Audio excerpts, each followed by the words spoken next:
los pilares de la educación. Es que antes estuvimos hablando de constructivismo, zona de desarrollo próximo.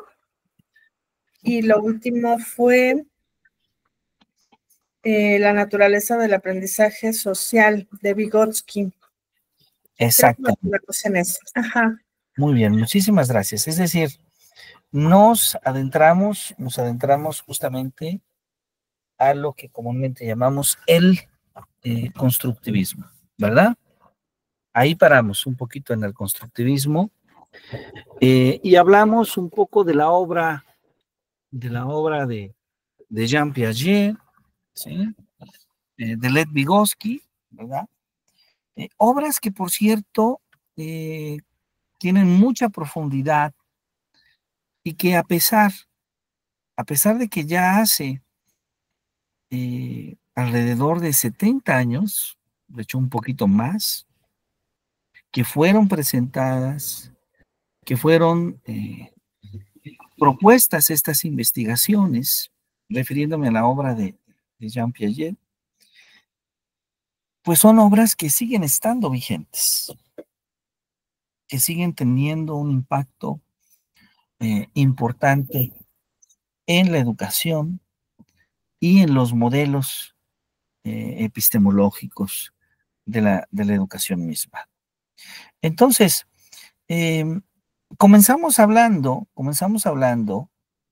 si recordamos, de cómo la noción de aprendizaje vino transformándose, vino cambiando desde el conductismo, analizando la conducta, ¿verdad? Este conductismo centrado en la idea de cómo el ambiente va moldeando el comportamiento de una persona y que sostiene que el aprendizaje justamente es ese cambio en la conducta observable, que resulta principalmente de la experiencia y que esto se debe a poder asociar los estímulos y las respuestas. Vimos en ese entonces que dentro del conductismo, el aprendizaje se produce a través del condicionamiento, tanto en su manifestación como un condicionamiento clásico, cuando hablábamos de John Watson, cuando hablábamos de Iván Pavlov, a un condicionamiento operante o instrumental, cuando hablábamos de Skinner y de otros neoconductistas. Hablamos también de la importancia que tiene el esfuerzo, tanto positivo como también negativo, para poder aumentar o disminuir, ¿sí? La probabilidad de una determinada conducta, ¿sí? Además, sabemos que el conductismo se enfoca en comportamientos observables, en comportamientos medibles, ignorando los procesos mentales internos. Esta es la primera mirada que vimos del conductismo. Pero después del conductismo, también hablamos del cognitivismo, ¿sí? Del cognitivismo que se enfoca en los procesos mentales internos involucrados en el aprendizaje.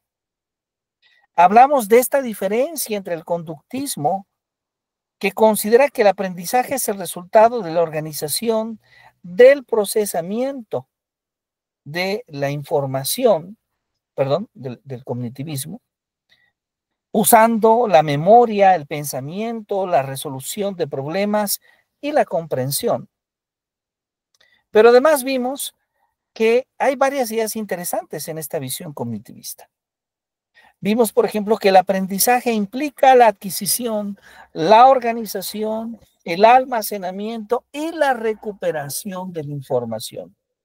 Vimos que los estudiantes construyen su propio conocimiento al conectar la nueva información con lo que ya saben a través de los esquemas.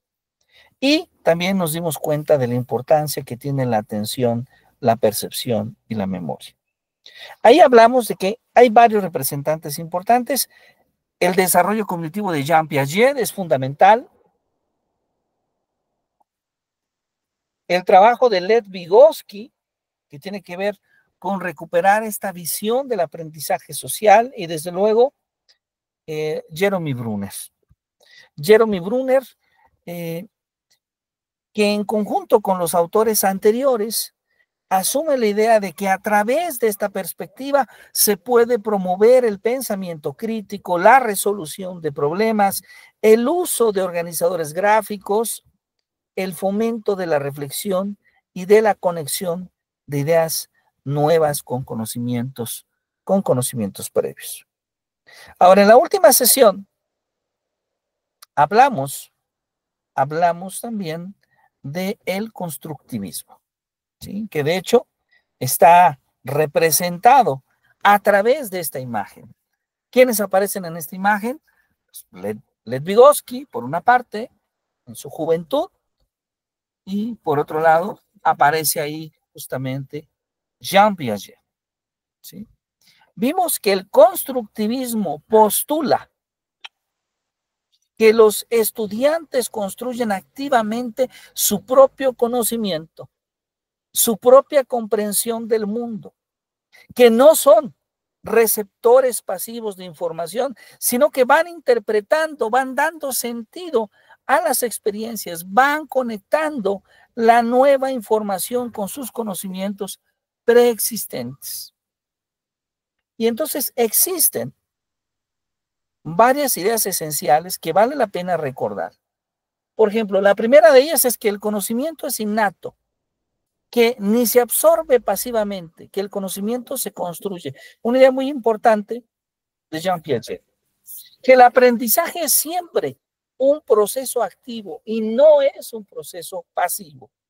Una idea también de Jean Piaget, de Vygotsky, que la experiencia y que la reflexión son fundamentales para la construcción del conocimiento, que el aprendizaje es un proceso social.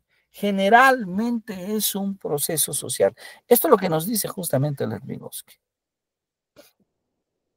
Ahora, este constructivismo de Piaget, este constructivismo social de Vygotsky, nos habla de que el aprendizaje basado en proyectos, el trabajo colaborativo, la discusión, la exploración, la resolución de problemas y la participación activa, todas estas metodologías, todos estos aspectos centrados en el estudiante resultan fundamentales para que el estudiante construya justamente su aprendizaje.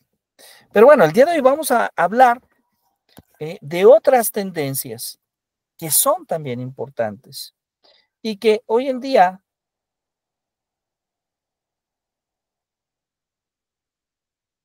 debemos de revisar. Porque no solamente aquellas teorías clásicas del aprendizaje influyen, sino que nos damos cuenta como otros campos del conocimiento, otros campos del saber son fundamentales para hablar del aprendizaje. Un poco sobre esta temática se trata un libro que recomiendo ampliamente, que es Educación para Neuroeducadores, Neuroeducación para Educadores, de David Bueno. Es un libro que nos habla de cómo estos procesos que nosotros experimentamos en nuestro cerebro, en todo nuestro sistema nervioso, determina la manera en la cual nosotros aprendemos. Pero esto es posible gracias a estos avances que se dan en las neurociencias, que se da en la neurología, en la psicología, la neuropsicología, la inteligencia artificial, que nos permite hoy en día comprender de mejor forma cómo aprendemos. En un libro que escribí hace ya algunos años, 3 o 4 años, que se llama Introducción a las teorías del aprendizaje, dedicamos un capítulo completo analizar el fenómeno del aprendizaje desde las neurociencias. Y desde las neurociencias, ¿qué podemos decir? Pues podemos decir que el aprendizaje desde esta perspectiva se entiende como un proceso dinámico de cambios en la estructura y en la función del cerebro. No solo la adquisición de información, sino más bien una reorganización constante de las redes neuronales que nos va permitiendo ¿qué? Adaptarnos y responder a nuevas experiencias. ¿Cuáles son algunas de estas características importantes que tendríamos que tomar en cuenta para ver el aprendizaje desde las neurociencias? La primera es, por ejemplo, la plasticidad cerebral o lo que comúnmente llamamos neuroplasticidad. Esa capacidad fundamental del cerebro para cambiar, para reorganizarse a lo largo de toda la vida en respuesta a la experiencia. Y que, por cierto, se manifiesta de varias formas. Una de ellas es la plasticidad sináptica, ¿sí? Que es el cambio de fuerza de las conexiones entre las neuronas, entre ese proceso fundamental que se llama sinapsis. Cuando aprendemos algo nuevo, las sinapsis relevantes se fortalecen.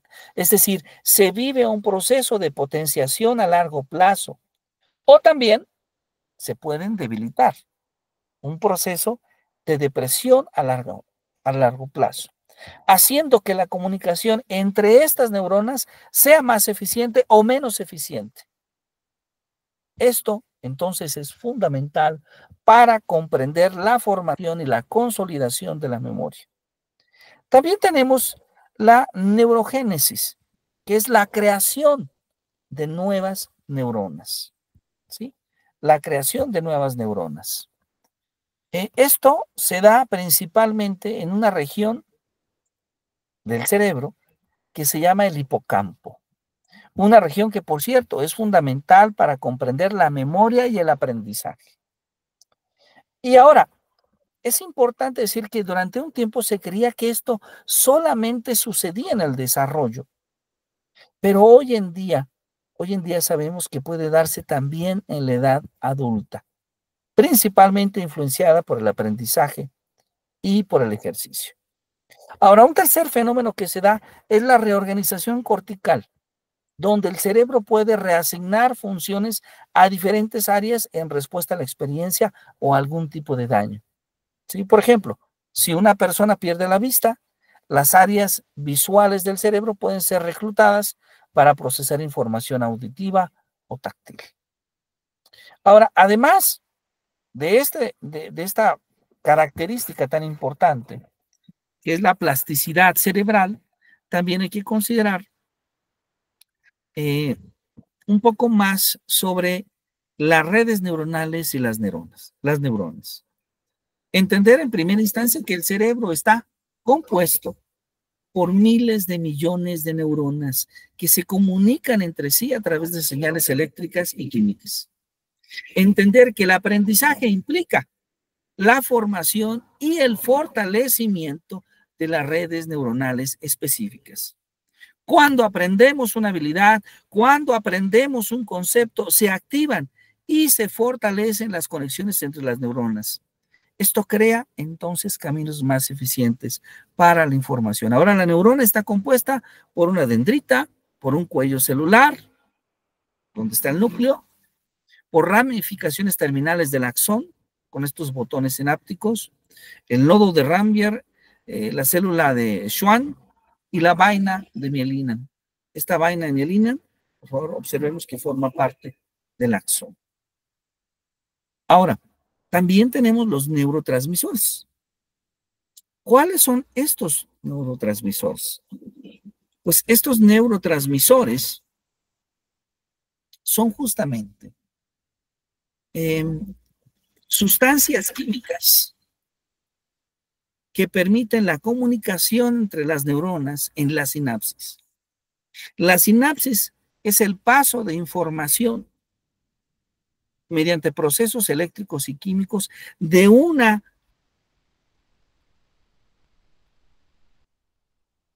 justamente de una neurona a otra, ¿sí?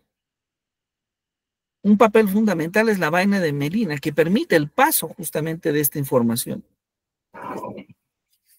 Ahora, es importante mencionar que este proceso es lo que llamamos sinapsis. Y la sinapsis juega un papel fundamental en el aprendizaje y la memoria. Ahora, ¿cuáles son algunos ejemplos de neurotransmisores? Un ejemplo de ellos es el glutamato, que es el neurotransmisor excitatorio en el cerebro y que es esencial para potencializar a largo plazo.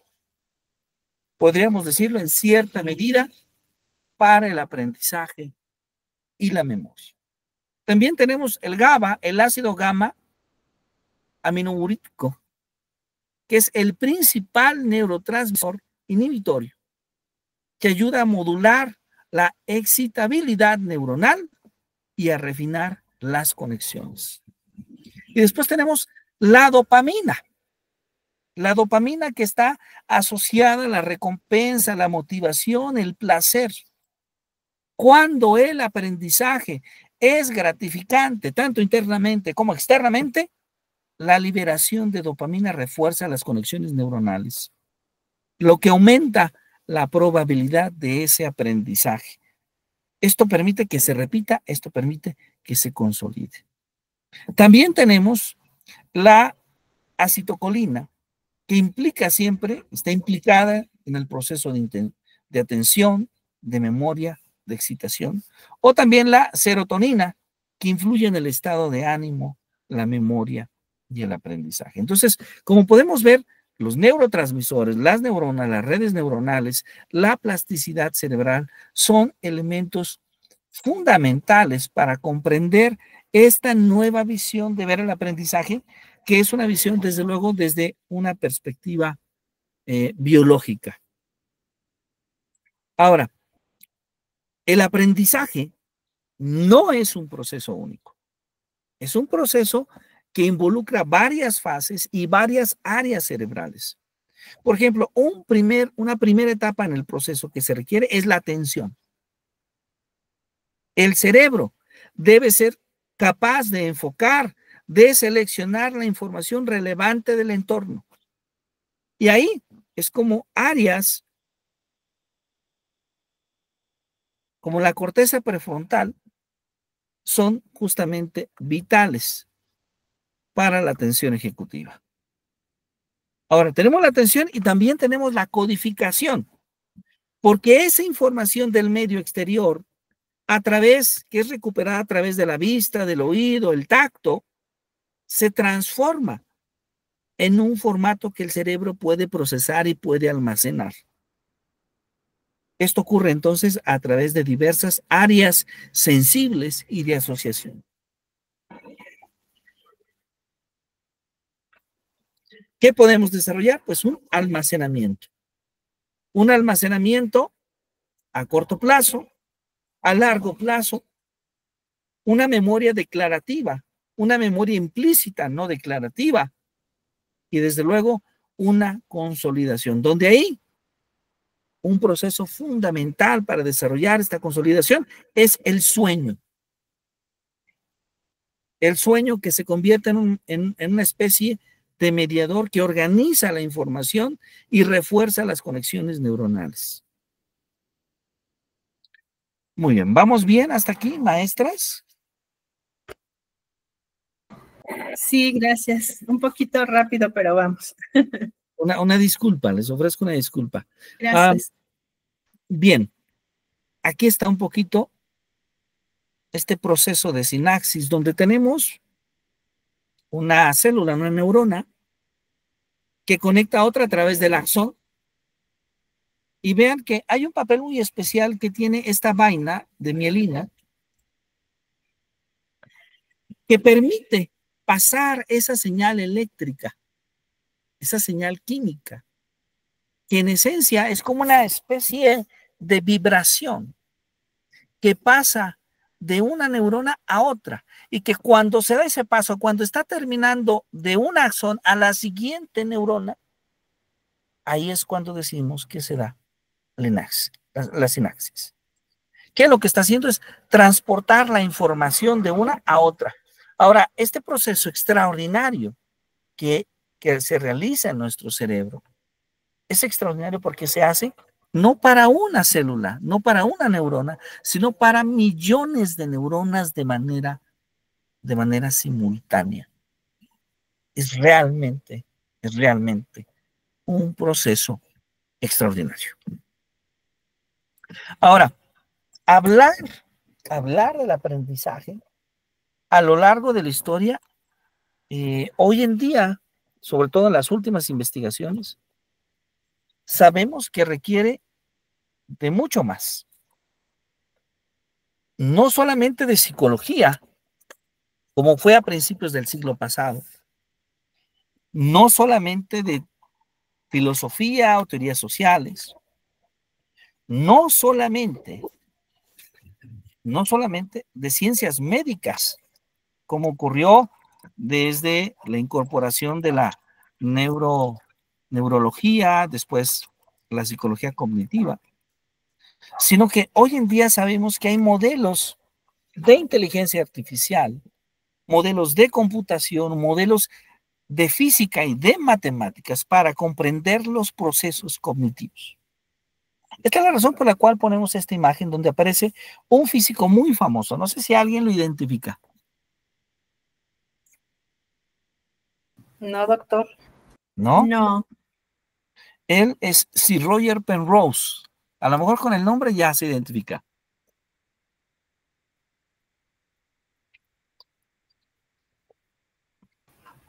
No, doctor, no lo conozco. Bueno. Roger, ¿qué, perdón? Sir Roger Penrose. Penrose se escribe. Bueno, Penrose es un físico muy famoso, es un físico y matemático y especialista en procesos cognitivos. Ven qué interesante, ¿no? Hace física. Él es una de las personas que escribieron por primera vez las ecuaciones de los agujeros negros. Debo decirles que vive, ya es grande, pero vive.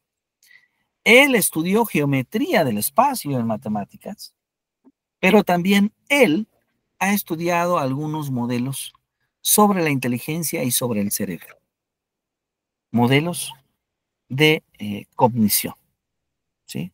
Modelos de cognición, lo cual nos habla de que la investigación sobre el aprendizaje en la actualidad justamente es una investigación cada vez mucho más diversa, mucho más interdisciplinaria.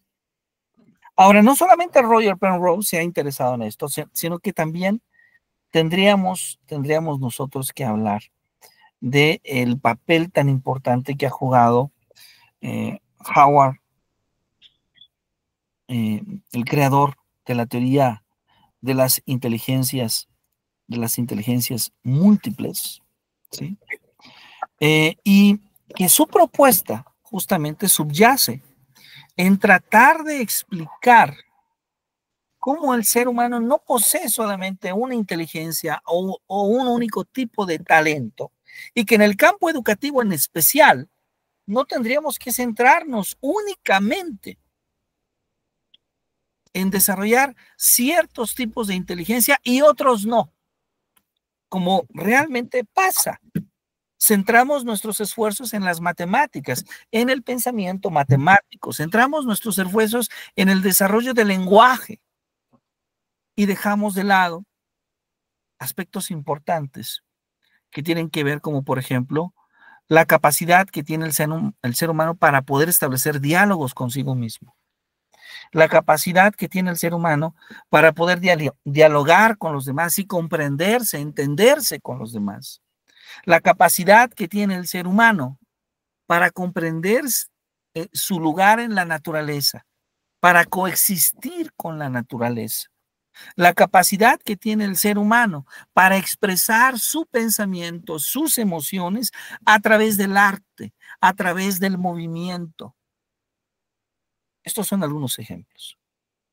Entonces, Howard Gardner nos habla de que estas otras capacidades, de que estas otras inteligencias también son importantes Y entonces se ve a la inteligencia como ese biopotencial que puede desarrollar una persona y que esencialmente depende de su genética, de su biología en primera instancia, en segunda instancia de su práctica, que esta es muy importante porque en esta segunda instancia significa que las decisiones que tomamos desde la infancia implican hasta nuestra adultez.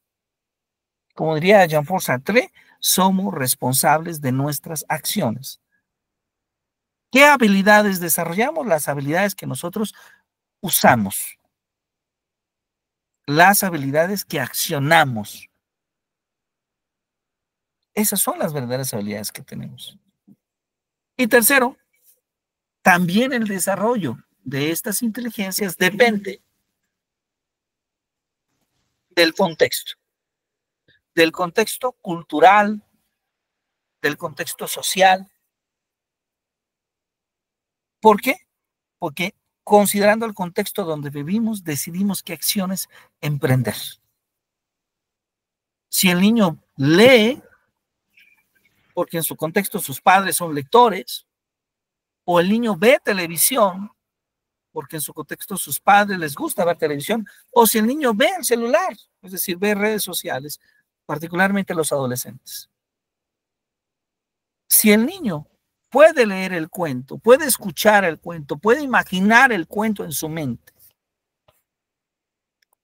o si el niño simplemente vacía imágenes y sonidos desde la televisión o la tablet. Entonces, somos responsables de nuestras acciones, incluido cuando somos pequeños. Estas decisiones que vamos tomando a lo largo de toda nuestra vida van a tener implicaciones importantes sobre nosotros. Un momento, por favor. Muy bien. Ahora, es importante mencionar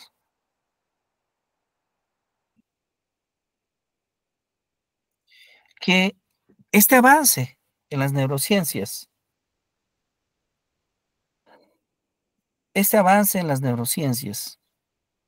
esta mirada de cómo ver el aprendizaje, nos ha permitido también observar otras formas de aprender. Y debo decirlo que estas formas de aprender no son exactamente nuevas, porque Jean Piaget ya había hablado de ellas en los años 50. Porque ya Paint había hablado de ellas en los años 60. Porque Meyer y Salovey habían ya hecho modelos de gestión emocional en los años 80. Pero el trabajo que van a hacer estos dos hombres, ambos psicólogos, uno más de corte social, otro más experimental, me refiero a Daniel Goleman, me refiero a Richard Davidson, que aparecen en estas imágenes, va a ser fundamental en los años 90, porque ellos no solamente van a avanzar más sobre la creación de un modelo de gestión emocional, sino que al mismo tiempo también nos van a hablar sobre la importancia del desarrollo de nuestras competencias emocionales, sobre la importancia de una educación emocional, no solamente para la educación, no solamente para la escuela, sino para la vida. Y esto va a tener implicaciones muy importantes. Porque entonces van a encontrarse conexiones que vienen desde el modelo de aprendizaje de las neurociencias a el modelo de la gestión emocional. ¿Cuál es el gran descubrimiento? El gran descubrimiento es que las emociones tienen un impacto profundo en el aprendizaje. Bueno, esto ya lo había dicho Piaget en Inteligencia y Afectividad en 1952, ¿cierto? Pero Davison nos da pistas más profundas.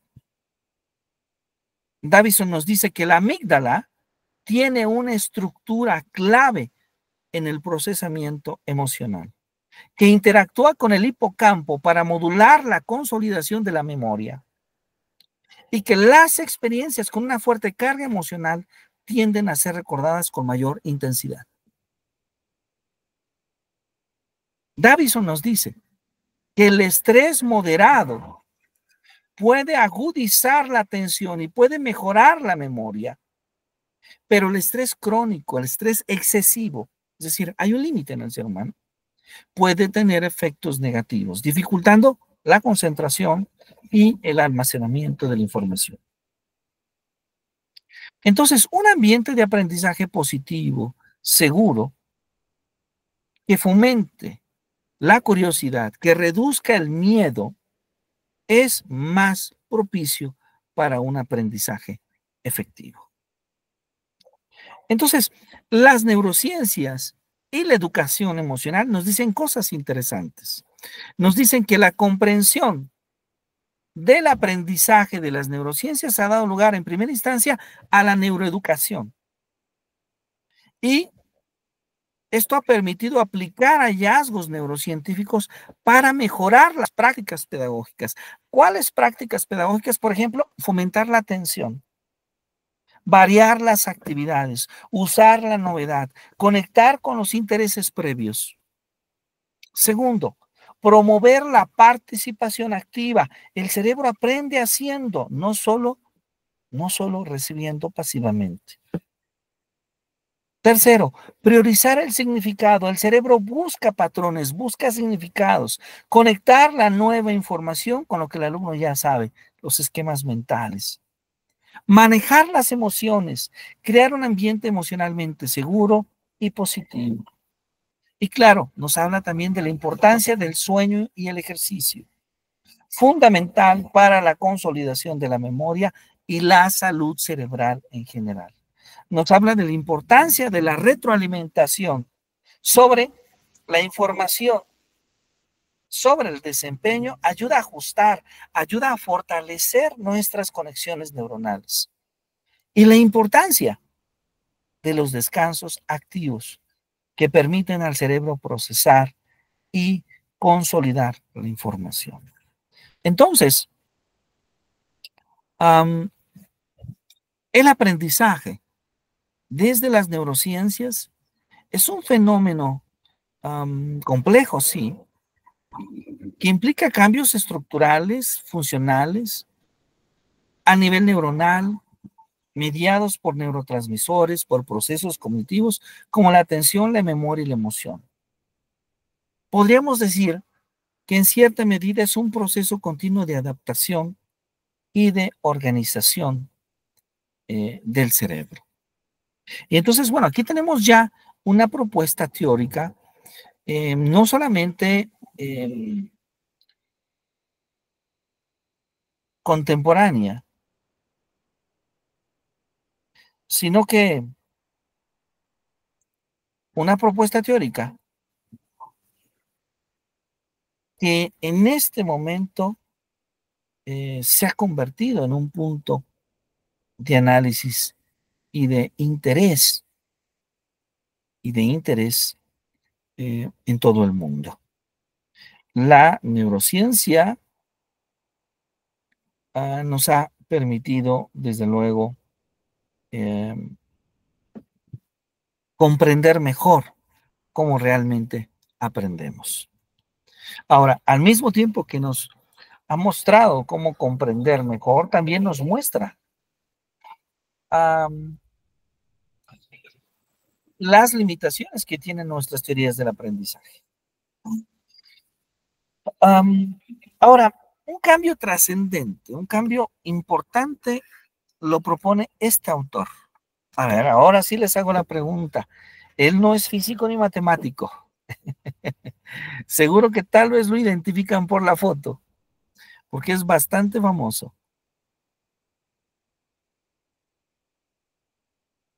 No, yo no. Reprobada.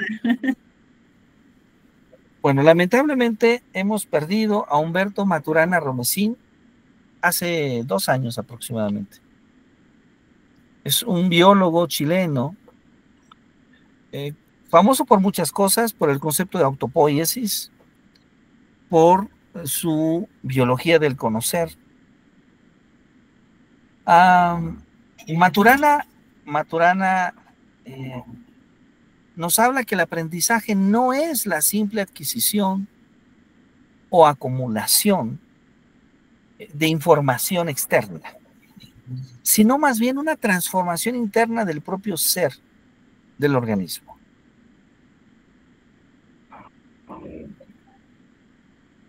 ¿Cuáles son los principios de Maturana?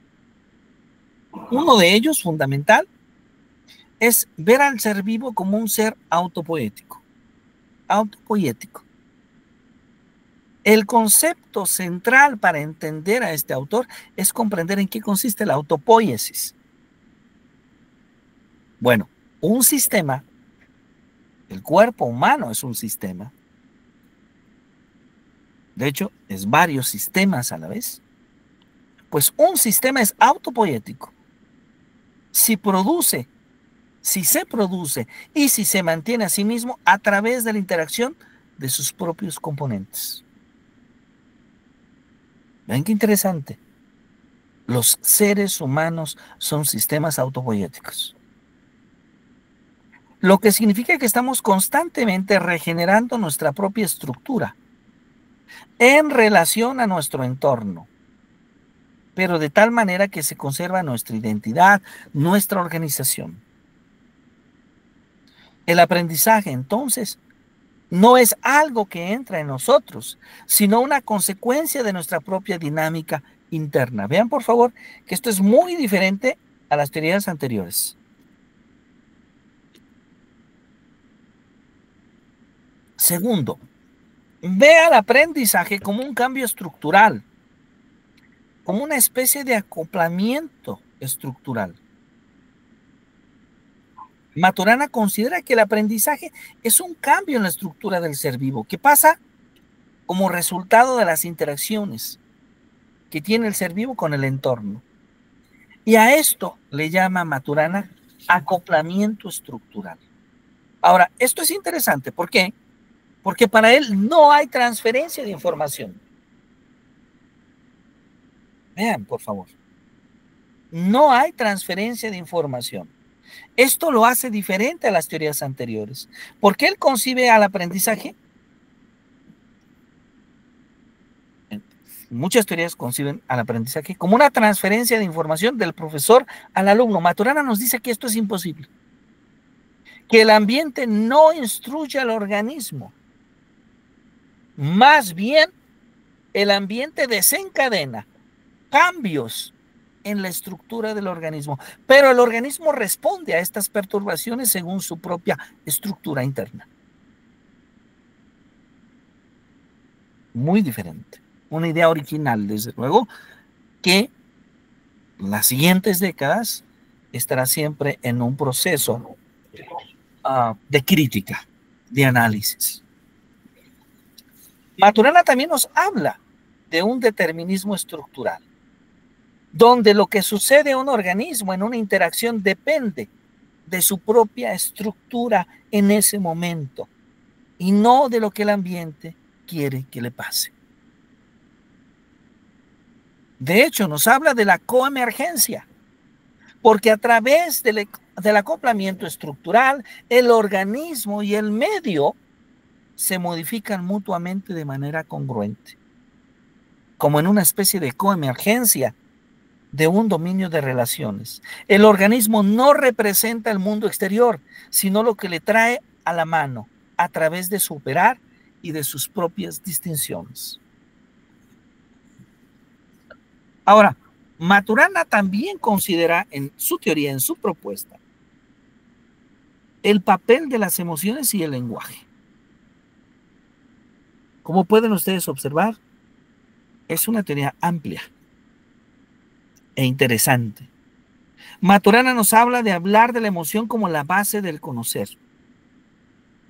Es decir, para Maturana la razón está al servicio de la emoción. No somos seres puramente racionales, sino seres emocionales que razonan.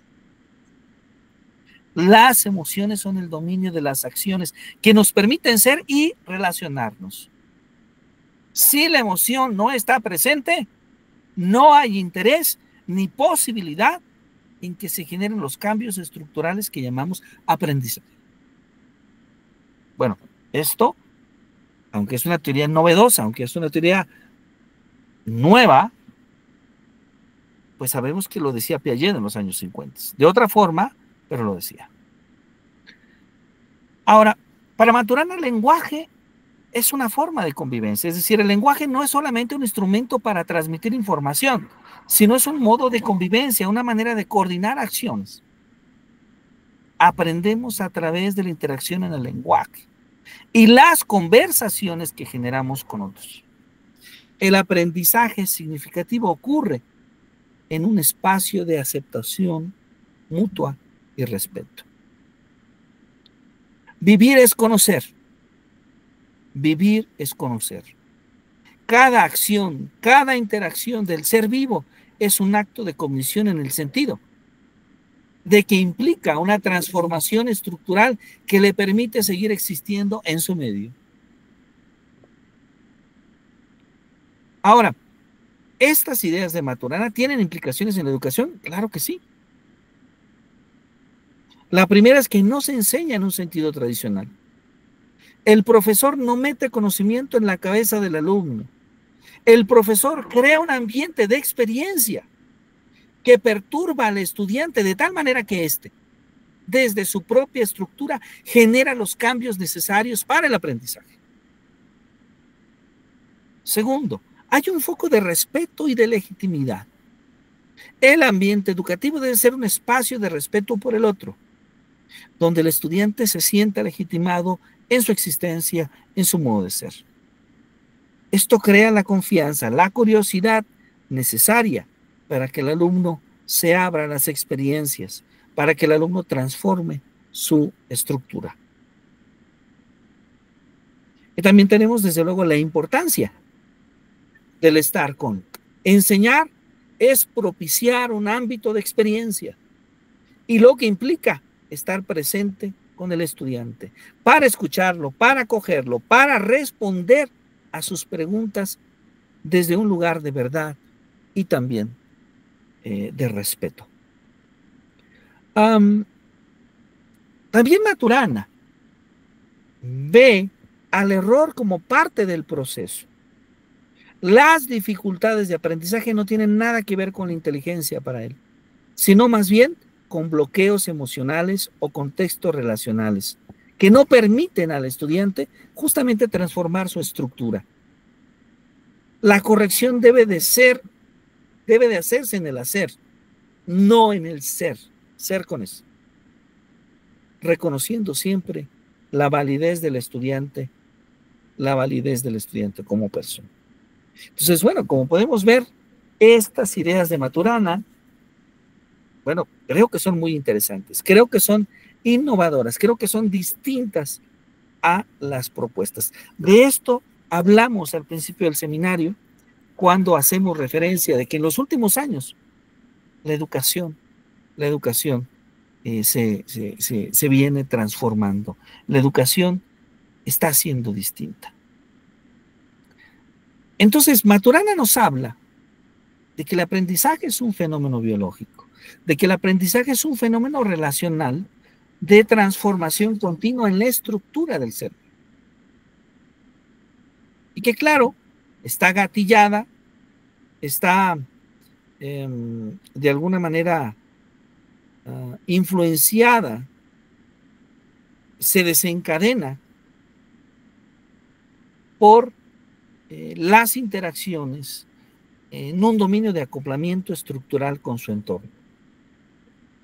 El aprendizaje es entonces un proceso intrínseco a la vida, mediado por las emociones y la convivencia en el lenguaje. Esto es justamente lo que nos dice Humberto Maturana. Entonces, podemos ver cómo en esta sesión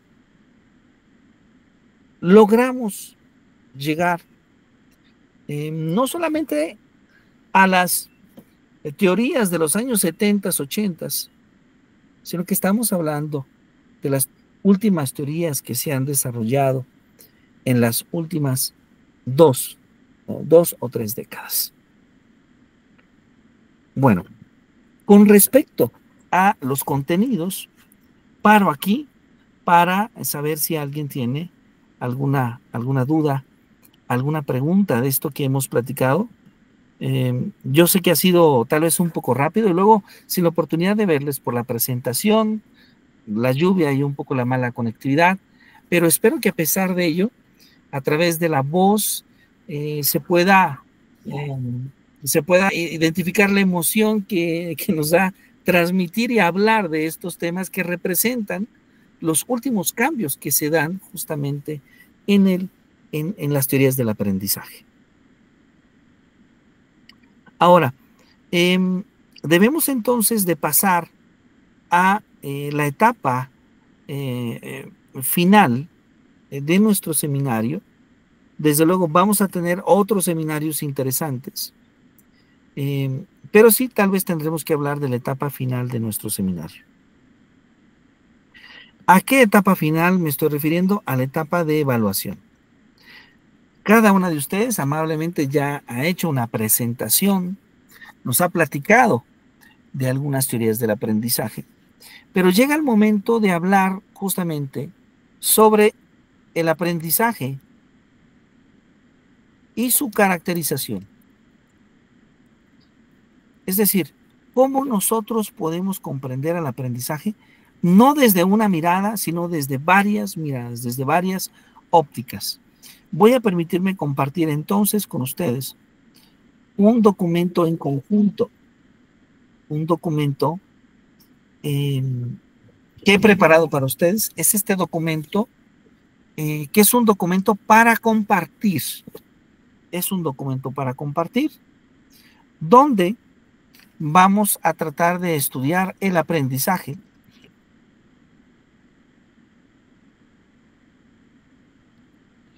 y sus caracterizaciones.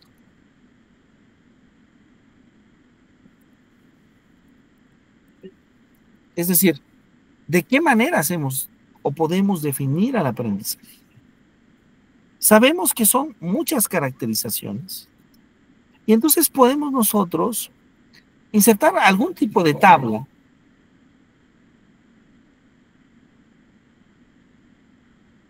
donde a lo mejor estamos hablando del aprendizaje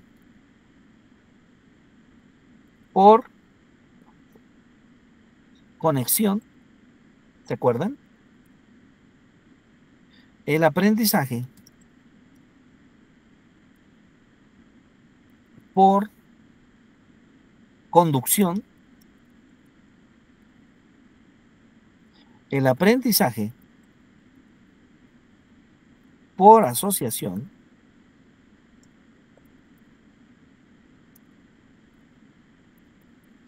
el aprendizaje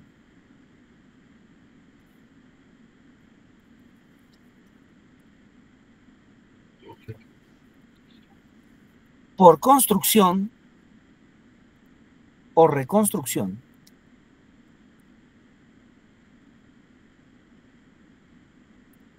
el aprendizaje según las inteligencias múltiples, el aprendizaje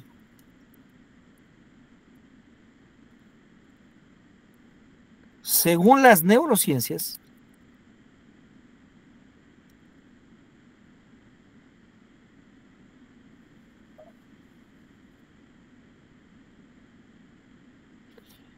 ahí tenemos según las neurociencias.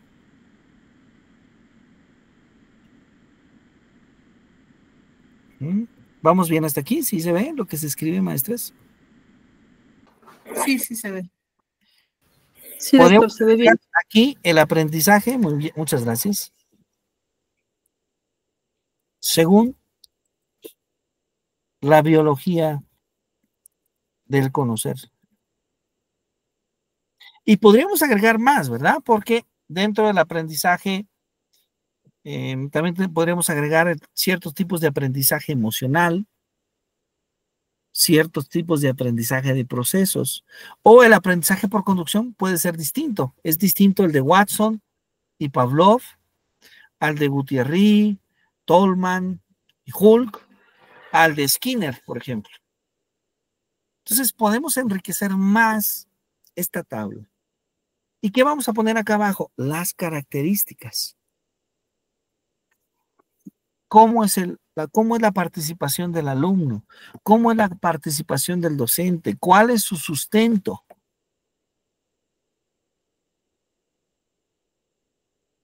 ¿Correcto? ¿Sí se entiende bien, maestras? Sí, doctor. Entonces vamos a hacer, esto va a ser el ejercicio de evaluación final. Este cuadro comparativo. Claro, este cuadro comparativo va a estar disponible en un link que ahora vamos a compartir, que va a ser abierto para cualquier persona, bueno, para ustedes tres.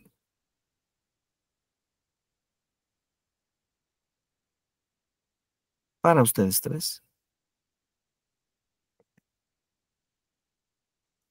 Y de esta manera, de manera colaborativa, participando con los demás, vamos a caracterizar lo que el aprendizaje es. Ya hemos compartido este link sobre el aprendizaje y su caracterización. ¿Correcto? Entonces, bueno, ¿cuánto tiempo tenemos? Tenemos mucho tiempo. Tenemos tiempo para analizar bien, para pensar bien. Vamos a dejarlo abierto toda la semana. Y bueno, el siguiente sábado comenzamos un nuevo seminario.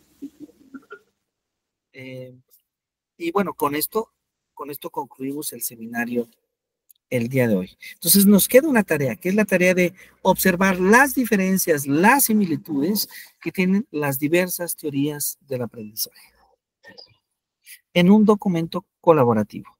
A lo largo de toda la semana podemos nosotros ahí ir incluyendo algunas de nuestras ideas, de nuestras comparaciones. Muy bien. ¿Se entiende bien el ejercicio, maestra Blanca, maestra Karina? Sí, gracias. Perfecto. Muy bien. Bueno, entonces, si hay claridad, vamos a parar en este punto. Deseo que haya sido una sesión interesante para ustedes. Sé que tiene algo de teoría, ha tenido algo de teoría, y eso podría ser un poco cansado siempre, pero estoy pendiente de sus dudas. Maestra Karina, sus órdenes. Sí, doctor. Está manejando usted que lo vamos a llenar de manera colaborativa. Sin embargo, cada una de nosotros debe de llenar un espacio, ¿verdad? De esto. Sí, puede ser una distribución para abarcar todas las teorías, desde luego. Pueden hacer una distribución organizada, que es dividirse un poco las teorías que vimos. O puede ser también, porque no siempre todo tiene que ser organizado, puede ser también una distribución no organizada donde simplemente las personas van escribiendo y otras personas van completando. Desde luego, no tiene sentido repetir lo que alguien ya haya escrito, sino simplemente se va completando. Lo único que yo les pediría sería que eligieran, que esto lo pueden hacer ustedes, como, al ser editoras, un tipo de letra distinta para poder diferenciar quién escribe cada qué idea, es decir, qué escribe cada persona para poder observar esta diferenciación.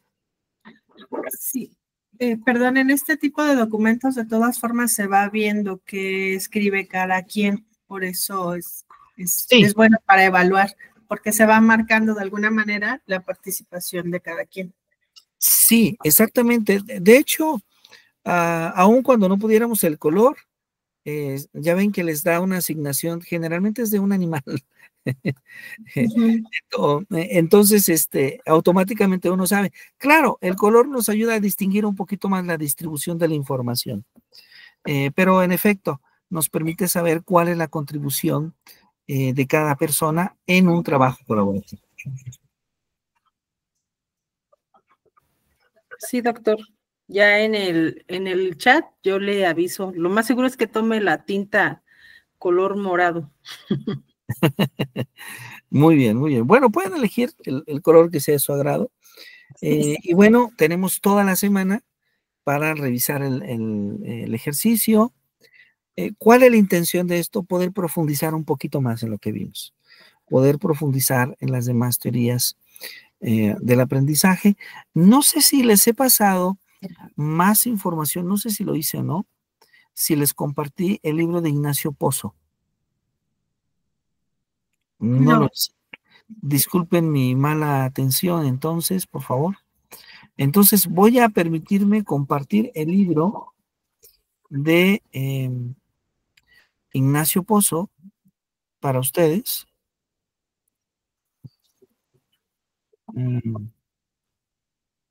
Voy a compartirlo en WhatsApp.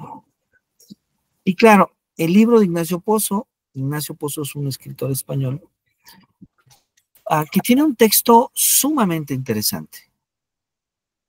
Que tiene un texto sumamente interesante,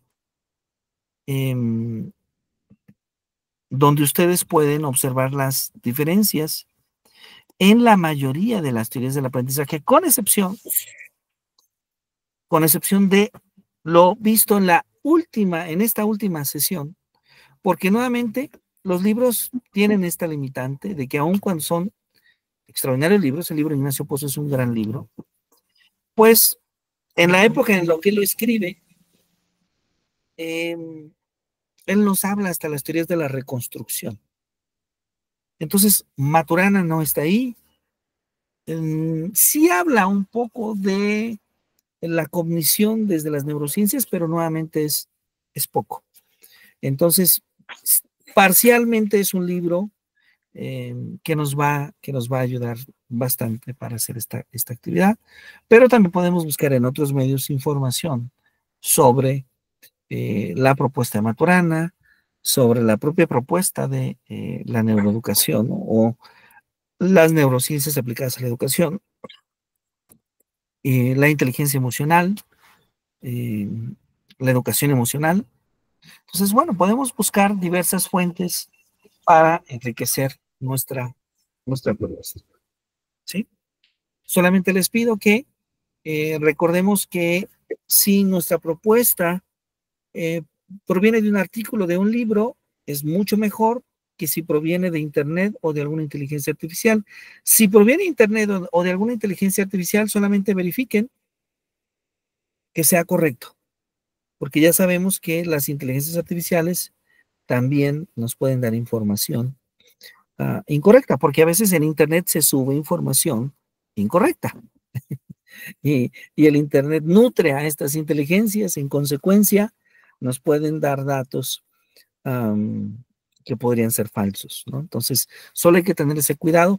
Algo que no nos pasa, bueno, también nos puede pasar, ¿verdad? Pero en menor grado, si leemos un libro o si revisamos un artículo de investigación. Entonces, los artículos de investigación y los libros nos dan esta certeza, ¿verdad?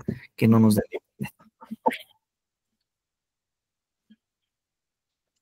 Muy bien. Bueno, no sé si alguien más tenga alguna pregunta, alguna duda. No. Agregué por ahí unas columnas. No sé si podría decirme si es más o menos así lo que vamos a ir armando o estoy equivocada en los conceptos. Está muy bien, está muy bien. Definición, rol del estudiante, rol del docente, un rol del currículum, está bien, perfecto. Ahí podrían agregarse algunos renglones que fueran características que ustedes observaran en todos o en casi todos los tipos de aprendizaje. ¿Sí? Va a haber algunas en común y va a haber otras que definitivamente van a ser rarezas o van a tener propuestas muy diferenciadas. Y bueno, eso es justamente procurar hacer esta caracterización. Muy bien. Muy bien. Bueno, pues entonces yo agradezco mucho su atención. Es un gran placer trabajar con ustedes. Gracias. Les invito a que sigan disfrutando en su fin de semana Y bueno, pues estamos con mucho gusto a sus órdenes, estamos en contacto. Nos vemos el próximo sábado, bueno, no sé si conmigo o con otro colega, porque el próximo sábado comenzamos un seminario nuevo, pero en breve, muy seguramente entre lunes y martes, ya les estaremos comentando cuál es el nombre del siguiente seminario y cuál de nuestros colegas participará en la docencia. Sí, doctor. Muchas gracias. Muchísimas gracias a ustedes. Yo les agradezco mucho, que tengan una maravillosa tarde, que la sigan pasando muy, muy bien. Gracias, igualmente. Muchas gracias por todo. Muchas gracias. ¿Te gusta? Me la regaló una de mis hijas. Gracias. Muy bonita. La música, muy bien, excelente. Sí. Como que la música de nuestros tiempos gusta un Exacto. poco más que la de ahora. Buena elección, sí. Gracias. Muchísimas gracias. Muy bonita tarde, hasta luego. Bonita tarde, hasta pronto. Hasta Hasta pronto. luego. Bye. Bye, bye.